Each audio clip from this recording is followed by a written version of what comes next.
जी। है, तो आपने अब देखा है, तो क्या-क्या आपको पसंद है? थोड़ा उसके बारे में बताइए? ये बहुत अच्छा एक इनिशिएटिव लिया है गोदरेज आर्ट्स, बहुत अच्छा एक इनिशिएटिव लिया है ये गोदरेज आर्ट्स लैब ने, जहाँ पर रिमेंबरिंग पार्टीशन 70 साल हो गए हैं हमारे, पार्टीशन इंडिपेंडेंस दोनों चीज़ें एक साथ हुई थी। और इसका उसका असर आज भी 70 साल बाद हमारी एक साइकी पे है, एक पूरे देश पे है। तो इसके बारे में कई अलग-अलग पैनल्स ऑर्गेनाइज़ किए हैं, उसमें से एक पैनल में मैं भी बोल रही हूँ। और क्योंकि मैंने मंटो, जो उस ज़माने के ही एक राइटर थे जिन्होंने पार्टीशन पे बहुत उम्दा कहानियाँ लिखी हुई हैं, तो उसके बारे में मैं आज बोलने आई हूँ। अभी एग्ज़िबिट तो मैंने देखना ही शुरू किया है, पर बहुत इंटरेस्टिंग इनिशिएटिव है क्योंकि वो कई अलग-अलग डिसिप्लिन से लोगों को, चाहे वो फैशन डिज़ाइनर्स हों, चाहे वो आर्टिस्ट हों, चाहे वो स्टोरी टेलर्स हों, चाहे हिस्टोरियन हों, अलग-अलग डिसिप्लिन से लोगों को साथ लाने का जो काम है वो हमेशा अच्छा होता है, वरना हम लोग सब अपने-अपने फ़ील्ड में लगे रहते हैं। एक दूसरे की सोच, एक दूसरे के तौर तरीके किस तरह से वो एक अपनी बात को किस तरह से रख रहे हैं, वो देखने का कोई मौका नहीं मिलता है। So I am very happy कि ये इनिशिएटिव लिया गया और मैं इसका एक हिस्सा हूँ। यहाँ पर एग्ज़िबिशन में एशियन चीज़ की भी बहुत चीज़ें रखी गई है, आपने अगर देखा होगा तो। तो नहीं ऐसा देखा ना अभी तक, मैं अभी ओके, तो आई हूँ। ओके, तो ऐसा कुछ ऐसा रहेगा जो आप लेना चाहेंगे, ऐसा कुछ? देखिए, क्योंकि मैं मंटो पे फ़िल्म बना रही थी, तो एक तरह से हम लोग भी वही ज़माना रिक्रिएट कर रहे थे। तो मुझे एक मौका मिला उस पे रिसर्च करने का, उस ज़माने की छोटी-छोटी चीज़ें, स्विच बोर्ड से लेकर किस तरह का फ़ोन होता था, किस तरह की सिलाई होती थी, किस तरह की गाड़ियाँ होती थी, कपड़े होते थे, उन सब पे काम करने का एक मौका मिला। तो एक तरह से वो एक्सपोज़र तो है ही। तो ये पैनल के बाद मैं भी जाके देखना चाहूँगी कि इन लोगों ने क्या-क्या इकट्ठा किया है। अच्छा, अगर आपको एक अगर कोई ऐसा चीज़ मिले जो अब बदलना चाहे, जो पहले जो होता था और अब होना चाहिए, तो ऐसा वो कौन-सी चीज़ होगी? मेरे ख्याल से पहले एक सिंप्लिसिटी होती थी हमारी ज़िंदगी में, जो अब खोती जा रही है हर चीज़ में। पता नहीं मैं रोमांटिसाइज़ कर रही हूँ या क्या, पर जब बड़े बुज़ुर्गों को देखती हूँ एक सेंस ऑफ ऑप्टिमिज़्म होता है, एक उम्मीद होती है। आजकल हम, मतलब आप जैसे यंग लोग भी सिनिकल बहुत जल्दी हो जाते हैं कि कुछ बदलने नहीं वाला है, तो फिर क्यों करें। बड़े बुज़ुर्ग होते हैं वो अभी भी लगे हुए हैं कि नहीं, हम चीज़ों को बदल के रहेंगे। तो वो एक जोश है, वो एक अच्छा कुछ करने की एक इच्छा है, वो एक सिंपल ज़िंदगी जीने की जो ख्वाहिश है, वो सारी चीज़ें हम कहीं खोते जा रहे हैं अपनी गैजेट की दुनिया में, और एक होड़ जो एक दूसरे के साथ लगा रखी है उसमें। तो काश वो सब वापस आ जाए। अब लास्टली मैं एक चीज़ पूछना चाहूँगा एज़ अ डायरेक्टर, आपने सुनी होगी बंदूकबाज़ को 48 गज़ दिए गए हैं सेंसर बोर्ड की तरफ से, तो आपके ऊपर उसका क्या टेक है? क्योंकि मूवी में कुछ बचा ही नहीं है। नवाज़ की तरफ से कहा गया है, तो उन्होंने कहा है कि ये एज़ अ शॉर्ट फ़िल्म बन चुकी है, फ़िल्म रही नहीं गई, तो उसके ऊपर क्या कहना चाहेंगे? देखिए, मैं तो सेंसरशिप की हमेशा से ख़िलाफ़ हूँ, क्योंकि जब मैंने फ़िराक बनाई थी 2008 में, तब मुझे मौका मिला था सेंसर बोर्ड से मिलने का। आप सोचिए कि चंद लोग, मतलब 5, 6, 7, 8 लोग पूरे देश के लिए डिसाइड करने वाले हैं कि क्या अच्छा है, क्या नहीं। पहली बात तो ये चीज़ ही अपने आप में इतनी सब्जेक्टिव चीज़ है। आप कैसे, जो आपको शायद अच्छी लगे वो मुझे ना लगे। मुझे बहुत ऐसी चीज़ें हैं जो बहुत अश्लील लगती हैं, या बहुत रिग्रेसिव, यानी बहुत पुराने ख़यालात की लगती हैं, या ऐसी चीज़ें, ऐसे डायलॉग्स बहुत सारे होते हैं जो औरतों के या किसी भी कम्युनिटी के बहुत ही मतलब के ऑर्थोडॉक्स ख़यालात हैं, वो सारी चीज़ें मुझे बुरी लग सकती हैं, कल को आपको कुछ और चीज़ बुरी लग सकती है। जैसे बाहर एक रेटिंग होता है कि आप अगर 18 से बढ़े हुए हैं तो आप उसको देखिए, फिर आप डिसाइड करिए कि अच्छी है या नहीं। जो चीज़ बुरी होगी वो समय के साथ-साथ ज़रूर वो नहीं टिकने वाली है। तो वो विश्वास तो ऑडियंस पे होना चाहिए, ना कि सेंसरशिप अंधाधुन इस तरह से काटती रहे। तो ये जंग तो हम सबको लड़नी है, और ये ऑडियंस को इसमें ज़रूर बोलना है, वरना आपको कोई बाय द एंड, जैसे नवाज़ ने कहा है कि बंदूकबाज़ शॉर्ट फ़िल्म हो गई है, उसी तरह की फिर फ़िल्में मिलेंगी। ओके, मैम, श्याम बेनेगल जी ने एक कॉमेडी बनाई है कि उन्होंने कहा गया है कि पब्लिक के ऊपर छोड़ देना चाहिए मूवी, या ए रेटेड दी जाए या कट्स होनी चाहिए। तो आप उससे सहमत रखते हैं? जी, श्याम बेनेगल ने जब उन्होंने कमेटी बनाई थी, उसका एक तरफ से हिस्सा मैं भी थी, और यही हमने भी डिस्कस किया था कि हमें लोगों पे और ज़्यादा यकीन करना चाहिए, ना कि 5-6 लोग जो हमारी पूरी, हम क्या देखें, क्या करें, अब कल को वो बताएँगे आपको आप क्या पहनिए, आप क्या गाना सुनिए, आप कौन-सी फ़िल्म देखिए। इस तरह से पुलिसिंग करने से तो कोई एक समाज आगे नहीं बढ़ सकता है। दुनिया भर में इस तरह की सेंसरशिप अब बिल्कुल भी नहीं है, और हम हर छोटी चीज़ पे एक तरह से बैन कर देते हैं, उसको सेंसर लगा देते हैं। और आजकल तो इंटरनेट है, आप जो चाहे इंटरनेट पे देख सकते हैं। तो ये तो एक तरह की हिपोक्रेसी हो गई सोसाइटी की कि आप वैसे सरकारी तौर से आप बैन लगा रहे हैं, लेकिन हम चाहें तो उसको टॉरेंट में देख लेंगे, पायरेसी हो जाएगी तो कुछ महीने बाद देख लेंगे, तो उसका तो वैसे भी कोई फ़ायदा नहीं है। शुक्रिया। आपके लास्ट तो दोस्ती की इस बात पे मैं ये कहना चाहता हूँ कि मैं फ्रेंडशिप्स अक्रॉस बॉर्डर्स और दोस्ती करें नाम का एक इनिशिएटिव चलाता हूँ, जिसमें हम यही करते हैं जो हम आज कर रहे हैं। इंडिया और पाकिस्तान के बच्चे और टीचर्स एक दूसरे से बातें करते हैं स्काइप के थ्रू। तो अगर उसमें कोई स्कूल इंटरेस्टेड हो या कोई टीचर, तो मेरे से आकर बात करें इसके बारे में। और हीरोज़ और विलन्स की बात हो रही थी, तो मेरे ख्याल से नंदिता से बात करनी चाहिए। फिल्मों की बात तो होती है जब हीरोज़ और विलन्स की बात होती है, लेकिन नंदिता उन फिल्म मेकर्स में से नहीं है जो ब्लैक एंड वाइट किस्म के कैरेक्टर्स को कास्ट करती हैं। मुझे नंदिता की फिल्मोग्राफी के बारे में ये भी इंटरेस्टिंग लगा कि उनकी पहली फिल्म जो थी वो गुजरात राइट्स के आफ्टरमाथ के बारे में थी, और ये वाली जो है मंटो वो पार्टीशन के वक्त से लिंक्ड है। तो उन्होंने इन टॉपिक्स को क्यों चुना, मंटो ने उन्हें क्यों चुना, उसके बारे में सुनते हैं नंदिता से। सलीमा आपा आदाब। जीती रहो जीती रहो। आप भी मंटो का हिस्सा हैं। मैंने इन्हें बस एक ख़त लिख दिया था, एक ईमेल लिख दिया था कि फैज़ साहब की एक नज़्म जो फ़िराक में भी थी और वो फिल्म तक पहुंच नहीं पाई, दाग दाग उजाला, one of my favourite all time poems about the mortal dawn. किस तरह की सहर, किस तरह की सुबह के को हमने किस तरह की सहर सोची थी और वो क्या निकली, उसके बारे में फैज़ साहब की एक बहुत ही खूबसूरत नज़्म है। तो वो फ़िराक में नहीं आ पाई, तो फिर मैंने उसको मंटो में किसी तरह घुसा दिया है। तो इसमें आप सुनिएगा। तो दोनों फिल्में अगर मैं कहूँ तो ऐसा नहीं था कि भाई मुझे अब डायरेक्टर बनना है, अब एक्टिंग कर लिया चलो अब ये करते हैं। मेरी ज़िंदगी में कुछ भी बाय डिज़ाइन नहीं हुआ है, सब कुछ इत्तेफाक हुआ है, बाय डिफ़ॉल्ट हुआ है। समहाउ एक चीज़ आप करो तो कुछ और चीज़ें निकलती जाती हैं।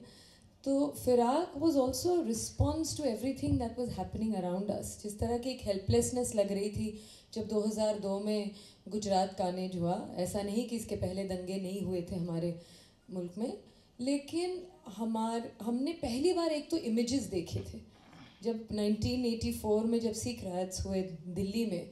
तो उसमें एक्चुअली आप देखें, नंबर्स के हिसाब से देखें तो बहुत ज़्यादा थे, 10,000 लोगों को मारा गया था, यहाँ 2,000 के। So it's not about numbers.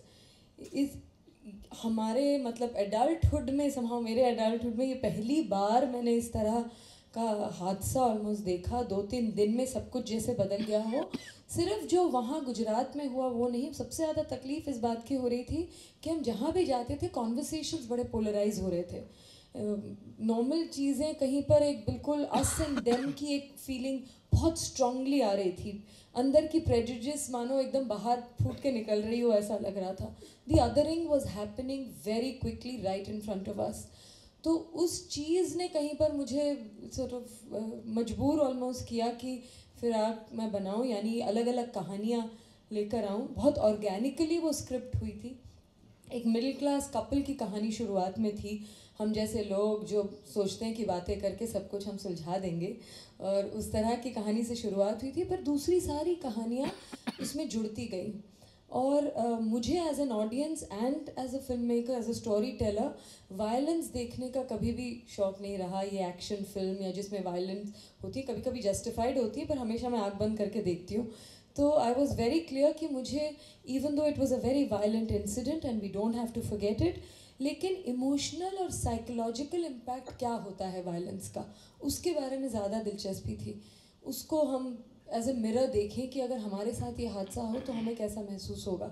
इसलिए फिराक 1 महीने बाद की कहानी थी और 1 दिन की कहानी है, जिसमें 5 अलग अलग कहानियाँ हैं।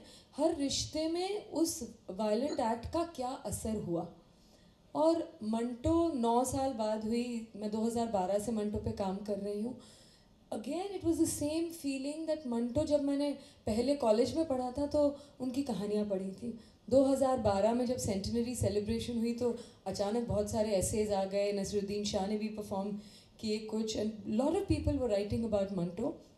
That's when I got expose to his own life and you know the things that he wrote about his own life. और तब कहीं लगा कि इस आदमी की आवाज़ या ये जो कहना चाहते हैं, it completely resonates with what one was feeling. क्योंकि मुझे लगता है यहाँ जितने लोग हैं वो इसलिए आए हैं कि कहीं अगर उसको हम नैरो करके कहें कि हमारे में एक मंटोइयत है, यानी वो मंटोनेस है जो फ्री स्पिरिट होना चाहता है, जो सच कहना चाहता है, जो सवाल उठाना चाहता है, जो इन आइडेंटिटी पॉलिटिक्स से परे रहना चाहता है। तो उस मंटोइयत को कहीं अपने में ज़िंदा रखने के लिए और औरों में जगाने के लिए वो एक तरह से ट्रिगर था मंटो पे फिल्म बनाने का। So it of course it's a celebration of a man who spoke the truth, who wrote as he saw, who was really ahead of his times, who's timeless in many ways, like all great poets and writers. But it is also to invoke that mantoiyat. And I think in that sense, again, partition पे film, मतलब partition का दौर है, 4 साल की कहानी है, 1946 से 50 तक। और आप फिर भी देखेंगे तो कहीं वायलेंस नहीं है, क्योंकि हमेशा मुझे जो चीज़ इंटरेस्ट करती है कि इस तरह की चीज़ों का हम पे जो असर, यानी the prejudice, the guilt, the desire to take revenge, the emptiness that we are left with, guilt and all of these kind of things that we never really address. That's what I think interested me, and that's why in some ways Firak and Manto have just organically are part of the same quest or part of the same helplessness. अपने ताली बजाना चाहते हैं ना, बजाइए। आपने बात की मंटोयत की, बियॉन्ड आइडेंटिटी पॉलिटिक्स की। आपको मुझे ऐसा लगता है कि कभी कभार हम लोग जो बियॉन्ड आइडेंटिटी पॉलिटिक्स की बात करते हैं, हम अपनी खुद की आइडेंटिटी बनाते हैं कि हम सेक्युलर हैं, हम प्रोग्रेसिव हैं, हम रैशनल हैं, हम लिबरल हैं।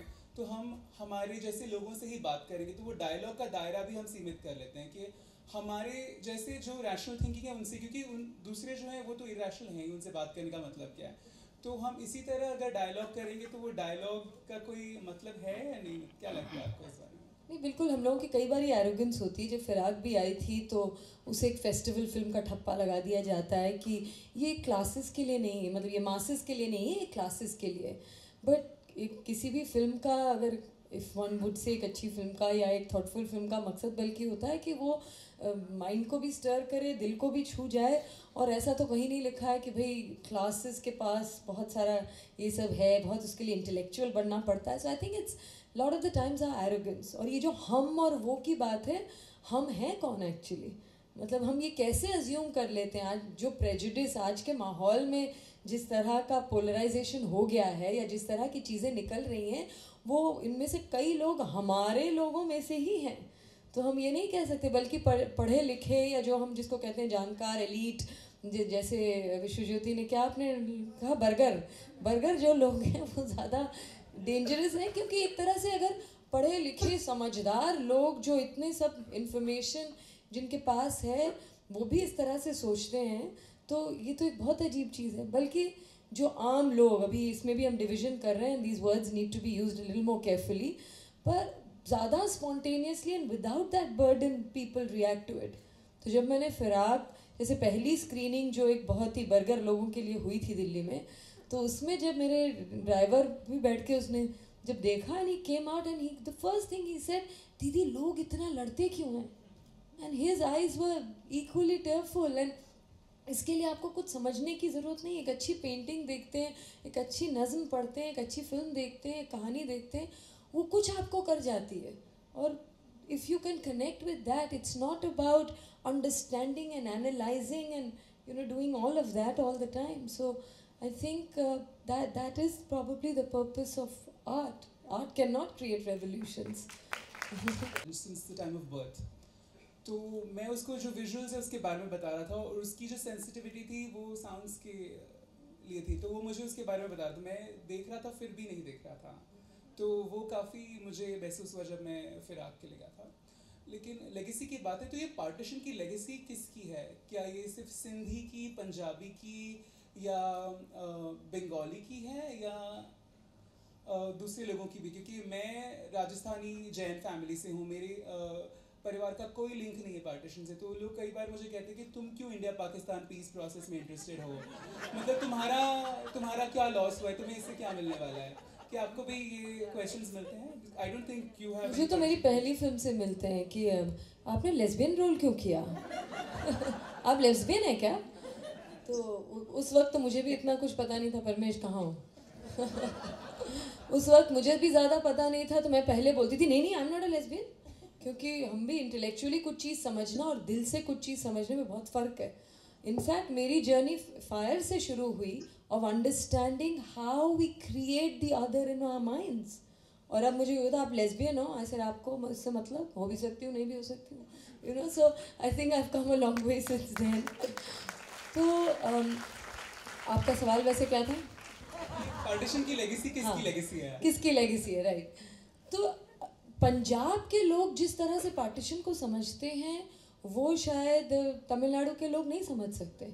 सो कई लोग तो कहते हैं भाई ये पंजाब का बंटवारा था, ये बंगाल का बंटवारा था, ये इंडिया पाकिस्तान का बंटवारा नहीं था। And it's a fact. I mean हम लोग उस मिथ और वो जो नैरेटिव हमको 10 बार सुनाया जा रहा है कि आज जो कुछ भी हुआ वो उसकी वजह से हुआ है, we have kind of internalised it. But the real stories or the real impact of it is of those people who were actually divided, जिनके परिवार यहाँ से वहाँ गए। आप और मैं, सलीमा आपा के साथ हमने शहर जो एक फॉर्म किया था बहुत पहले, south Asians for human rights, जिसमें लोग एंड वो नाम भी बहुत ध्यान से चुना गया था, साउथ एशियंस, यानी ना कोई उसमें ऑर्गेनाइजेशन, ना एनजीओ, ना political party, it was just any citizen of India and Pakistan could be part of it. तो वो उसी स्पिरिट से था। पर ये कहना कि आपका इससे कोई डायरेक्ट ताल्लुक नहीं है इसीलिए आप उससे न जुड़े, ये तो फिर बहुत ही बेतुकी बात हो जाएगी। वो तो इंसानियत की फ़िलासफ़ी के ख़िलाफ़ है। ये तो सीरिया में हो रहा है तो हमें उसके बारे में क्यों सोचने की ज़रूरत है, या कश्मीर में कुछ हो रहा है तो क्यों? क्योंकि हम सब इंसान हैं and injustice anywhere is injustice everywhere. Martin Luther king कह चुके हैं, इसके बारे में बहुत चीज़ें हो चुकी हैं। So I think it's with that same spirit. ऐसा आपने बहुत कुछ भी कहा है।